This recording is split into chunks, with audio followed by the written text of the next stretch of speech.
Salut à tous et bienvenue sur cette nouvelle vidéo où je vais te montrer comment investir dans l'immobilier commercial. Si tu cherches à faire des investissements qui sont à l'abri de la masse, qui peuvent te rapporter gros, eh bien, l'immobilier commercial, c'est vraiment une niche sous-exploitée que très peu d'investisseurs achètent. Et c'est l'une des niches, notamment, les plus rentables. Aujourd'hui, je vais pouvoir te guider à travers ce processus étape par étape. Alors reste bien jusqu'à la fin car je vais te partager des stratégies que peu d'investisseurs utilisent et ça fera toute la différence. Avant de commencer, n'oublie pas à t'abonner sur cette chaîne. Je vais te partager énormément d'astuces pour te développer dans l'immobilier et surtout, active ta cloche pour ne rater aucune des prochaines vidéos qui sortiront. Donc pour ceux qui me connaissent, moi, je suis William Synesius. J'ai investi dans l'immobilier depuis plus d'11 ans aujourd'hui. J'ai diversifié mon portefeuille, j'ai du résidentiel, mais j'ai aussi de l'immobilier commercial. Et aujourd'hui, je vais vraiment te parler de ça pour que tu puisses voir les avantages de cette niche insoupçonnée. Donc, entrons maintenant dans le vif du sujet. L'immobilier commercial, c'est quoi exactement? Contrairement à l'immobilier résidentiel, où tu achètes pour loger des personnes, ici, tu vas acheter pour loger des entreprises. Cela peut être des bureaux, des magasins, des entrepôts ou même des centres commerciaux. La beauté de l'immobilier commercial, c'est que les loyers sont souvent plus élevés, les baux sont plus longs et les entreprises locataires ont généralement un plus grand intérêt à bien entretenir les lieux. Mais attention,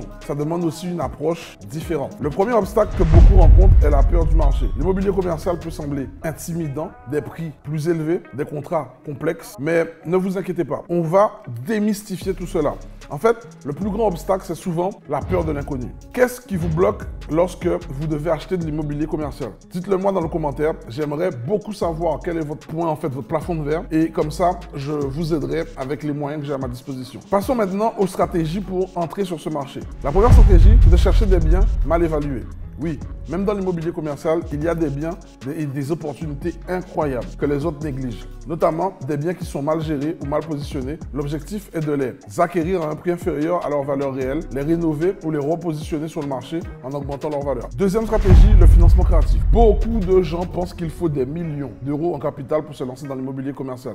C'est faux. Vous pouvez utiliser des techniques comme le financement par levier, les partenariats ou même trouver des vendeurs prêts à financer une partie de la transaction. Personnellement, j'ai démarré avec très peu, en négociant des conditions de paiement avantageuses. C'est ce type de créativité qui peut faire toute la différence. Arrête-toi 2 secondes, ok? Là, tu vois, changement de décor, on a mis la lumière qu'il faut parce qu'il faut que tu sois concentré sur ce que je te partage aujourd'hui. J'organise ce mois-ci le plus gros challenge de la Caraïbe et de la France hexagonale, ok? Qu'est-ce que tu vas apprendre dans ce challenge? Dans ce challenge-là, déjà, c'est simple. Je viens te donner des informations, des stratégies sur l'immobilier par rapport à toi qui as des difficultés à investir en Guadeloupe, Martinique, Guyane, avec les spécificités du marché. Notamment à toi qui es en France hexagonale, qui a du mal à lever du crédit. Que tu sois d'Afrique ou de la Caraïbe, on a les mêmes problèmes quand on va à la banque. Tu sais de quoi je parle, ok? J'ai pas envie de me faire bâcher sur YouTube, donc je te parle de façon honnête.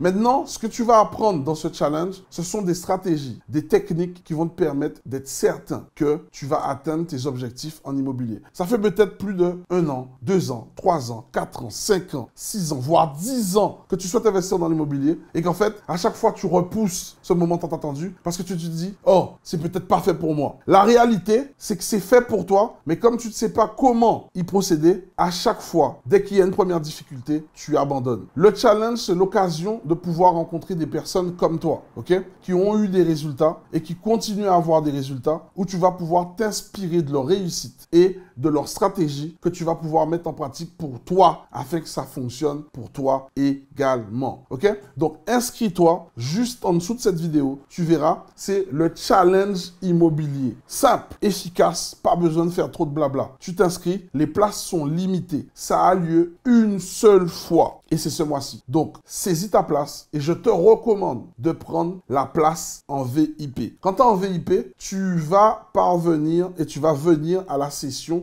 du dimanche. C'est ce qu'on appelle le VIPDI, où je vais pouvoir répondre à chacune de tes questions et te donner le plan d'action qui est spécifique à toi. Parce qu'on n'a pas la même vie, on n'a pas la même enfance, on n'a pas les mêmes objectifs de vie. Je vais te donner le plan d'action qui correspond à ton profil. Donc, n'attends plus, clique sur le lien juste en dessous et j'ai hâte de te voir à ce challenge qui a lieu ce mois-ci. Enfin, la troisième stratégie, cibler des secteurs en pleine expansion. Pensez aux entreprises technologiques, aux services de santé ou même à la logistique. C'est ces secteurs qui ont une demande de plus en plus forte pour les locaux, ce qui signifie que les prix peuvent grimper rapidement. Ça commence à devenir intéressant ce que je suis en train de te raconter. Si vous êtes toujours là, c'est que vous êtes vraiment motivé pour réussir dans l'immobilier commercial. Alors, dites-moi dans le commentaire quel secteur vous intéresse le plus. La tech, la santé, le retail. Mais ce n'est pas tout rose. Comme tout investissement, il y a des défis. Le premier, c'est la gestion des locataires commerciaux. Ils peuvent être plus exigeants que les locataires résidentiels car leur entreprise dépend de l'espace que vous leur louez.